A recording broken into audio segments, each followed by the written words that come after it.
Hello everyone, आप लोग कैसे हैं? होप बहुत अच्छे होंगे। Welcome to my channel cooking दिल से। फ्रेंड्स, आपने पालक पनीर तो बहुत बारी बहुत तरीके से बनाया होगा, लेकिन आज मेरे तरीके से बनाइए। बहुत इजीली इसे बना लेंगे, बहुत ज़्यादा टाइम भी नहीं लगता, ना ही कोई ज़्यादा झंझट है, बहुत ही जल्दी से बन जाता है। और कोई भी आपको कोई स्पेशल इंग्रेडिएंट्स की ज़रूरत नहीं है, जो घर पे अवेलेबल है उन्हीं चीज़ों से बनाएंगे। तो चलिए स्टार्ट करते हैं। तो इसके लिए मैंने 1 kg पालक लिया है, इसको साफ़ कर लिया है और 4-5 पानी से अच्छे से इसे वॉश कर लिया है। तो फ्रेंड्स, आप इसके जो मैंने जिस तरह से डंडियाँ ली हैं पत्ते में लगी हुई, जो कच्ची कच्ची डंडियाँ होती हैं वो ज़रूर लीजिए, उसी में सारे विटामिन्स होते हैं। खाली पत्ते पत्ते भी आप ले सकते हैं, आप जैसा चाहें वैसा कर सकते हैं, लेकिन आप ज़रूर डालें ताकि आप उसका पूरा फ़ायदा ले सकें। तो फ्रेंड्स, इसमें मैं आधा गिलास पानी डाल रही हूँ और इसको बॉईल होने के लिए रख देंगे। तो इसको बहुत ज़्यादा आपको ओवर कुक नहीं करना है, बहुत ज़्यादा पकाना नहीं है। तो इसे आपको 5 से 6 मिनट पकाना है। जब अच्छे से बॉईल हो जाए, एकदम पालक नीचे बैठ जाए, एकदम सॉफ्ट हो जाए, बस उतना पकाना है। और इसे अब ढक के रख देते हैं। तो थोड़ा सा क्वांटिटी ज़्यादा है, लेकिन जैसे ही बॉईल आएगा वो कम हो जाएगा। तो देखिए फ्रेंड्स, कितना कम हो गया है। तो इसको ढक देते हैं 2 से 3 मिनट तक और अच्छे से बॉईल करेंगे। हमने बॉईल कर लिया है और देखिए बहुत ज़्यादा नहीं पकाना है, बस सॉफ्ट हो जाए, बस उतना ही पकाना है। तो चलिए इसे मिक्सी में अब पीस लेते हैं। तो अगर आपके पास सिलबट्टा है या जो भी है, जैसा भी आप पीसना चाहें, जिस तरीके से उस तरह से इसे पीस लीजिए। और पीसने के बाद इस तरह से पेस्ट आपको मिल जाएगा, एकदम फाइन पेस्ट। बहुत ही अच्छा कलर आया है इसका और बहुत ही टेस्टी सब्ज़ी बनती है। तो चलिए स्टार्ट करते हैं। तो सबसे पहले हम पनीर लेके इसे कट कर लेते हैं। तो मैंने पनीर लिया है 500 ग्राम और ये पनीर आप 6 लोग तक खा सकते हैं। तो मैं इसको इस तरह से क्यूब में काट रही हूँ, आप भी इसे इस तरह से क्यूब में काट लीजिए। तो अगर इस तरह से काटेंगे तो हमें बार बार में एक एक पीस लेके नहीं काटना पड़ेगा, बस इसको अब इस तरह से टर्न कर लेंगे और इस तरह से 4 टुकड़े कर लेंगे। तो और देखिए इस तरह से हमारी जो है क्यूब तो बन के आ जाएगी। तो इस तरह से मैंने सारे काट लिए हैं। तो चलिए अब बनाने का प्रोसेस स्टार्ट करते हैं। तो मैंने एक पैन ले लिया है और उसमें 4 चम्मच आपको तेल डाल लेना है और गरम करना है। जब अच्छे से गरम हो जाए तो इसकी फ्लेम गैस की कम कर लीजिए, ताकि जो हम पनीर इसमें फ्राई करेंगे तो जले नहीं। तो अब इसी में सारे पनीर आपके जो हमने क्यूब्स करी थी, एक एक करके सारा डाल देना है।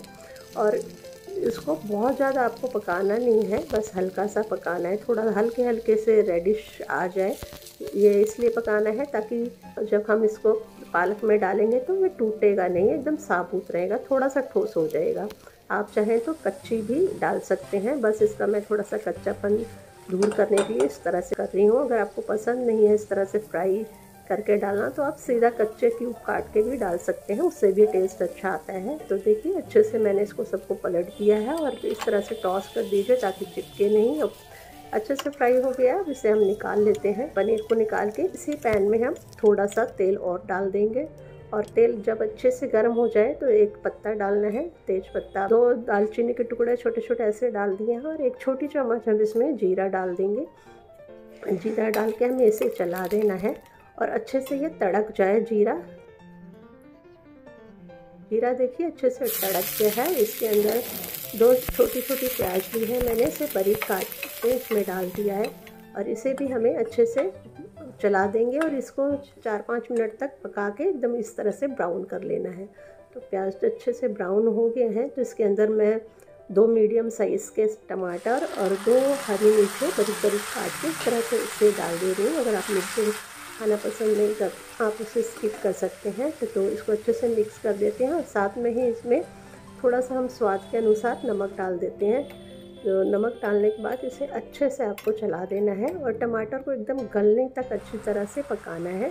तो 2 मिनट के लिए हम इसे ढक देंगे ताकि जो टमाटर है अच्छे से पक जाए। और 2 मिनट हो चुके हैं। तो चलिए खोल लेते हैं लिड को और देखिए टमाटर काफ़ी अच्छे से गल गए हैं। तो इन्हें इस तरह से दबा दबा के, जो अच्छे से नहीं पके हैं, सॉफ्ट तो हो गए हैं लेकिन अच्छे से थोड़े खड़े दिखाई दे रहे हैं, तो उसे अच्छे से दबा देना। फिर 1 चम्मच इसमें मैं हरी धनिया डाल रही हूँ और 1 छोटी चम्मच लाल मिर्च पाउडर डाल रही हूँ और 1 छोटी चम्मच गरम मसाला पाउडर और 1 छोटी चम्मच इसमें हम हल्दी पाउडर डाल देंगे। बहुत ज़्यादा हम कोई स्पेशल मसाला इसमें यूज़ नहीं कर रहे हैं। थोड़ा सा पानी डाल के इसको अच्छी तरह से हमें इसे पका लेना है मसाले को और इसी में मैंने 1 चम्मच अदरक लहसुन का पेस्ट भी डाल दिया था, जो मैं आपको दिखा नहीं पाई। तेल छोड़ने लगा है, मसाला अच्छे से पक गया है। 2 मिनट ढकने के बाद और अच्छी तरह से पक गया है। देखिए तेल कितना बढ़िया सा छोड़ दिया है। अब इसके अंदर मैं 2 बड़े चम्मच मलाई ले रही हूँ। आप इसको फ्रेश क्रीम भी ले सकते हैं, पास अवेलेबल हो वो ले लीजिए और इसे अच्छे से चला दीजिए। और इसे तब तक पकाना है जब तक ये तेल अच्छी तरह से छूट ना जाए। तो देखिए 2 से 3 मिनट हो चुके हैं, मसाले ने तेल अच्छे से छोड़ना शुरू कर दिया है। तो अब क्या करना है, मसाला जब अच्छे से पक गया है तो इसके अंदर हम पालक जो हमने पीस के रखी थी वो डाल देंगे और इसे अच्छे से मिक्स कर देना है। बढ़िया से मिक्स कर देंगे ताकि पालक और जो मसाला है अच्छे मिक्स हो जाए, एक जैसा टेस्ट आ जाए इसमें। इसको बहुत ज़्यादा हमें पकाना नहीं है। अब इसके अंदर हम जो हमने पनीर फ्राई करके रखे थे वो सारे पनीर डाल देंगे। बहुत ही इजी रेसिपी है और बस सारा पनीर डालने के बाद इसको थोड़ा सा चला देना है ताकि पालक के अंदर पनीर अच्छे से मिक्स हो जाए और सॉफ्ट हो जाएगा जो पनीर है और बहुत ही अच्छा टेस्ट देगा। तो हमें बहुत ज़्यादा बॉईल नहीं करना है, सब्ज़ी हमारी बन के तैयार है। बस इसके अंदर ऊपर से थोड़ा सा इस तरह से क्रीम डाल दीजिए और हल्के से इसे चला दीजिए, थोड़ा सा मिक्स कर देंगे।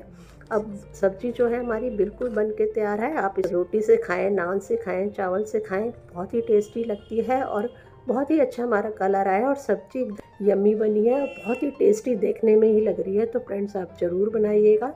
तो चलिए इसको सर्व कर लेते हैं। तो देखिए कितना अच्छा इसका सिल्की सिल्की टेक्सचर है, बहुत ही टेस्टी सब्ज़ी बनी है और पनीर भी एकदम ज़रा से भी टूटे नहीं है, बिल्कुल ही अच्छा दिख रहा है, खाने में भी बहुत ही अच्छा होगा। बस इस तरह से आप सर्व कर लीजिए।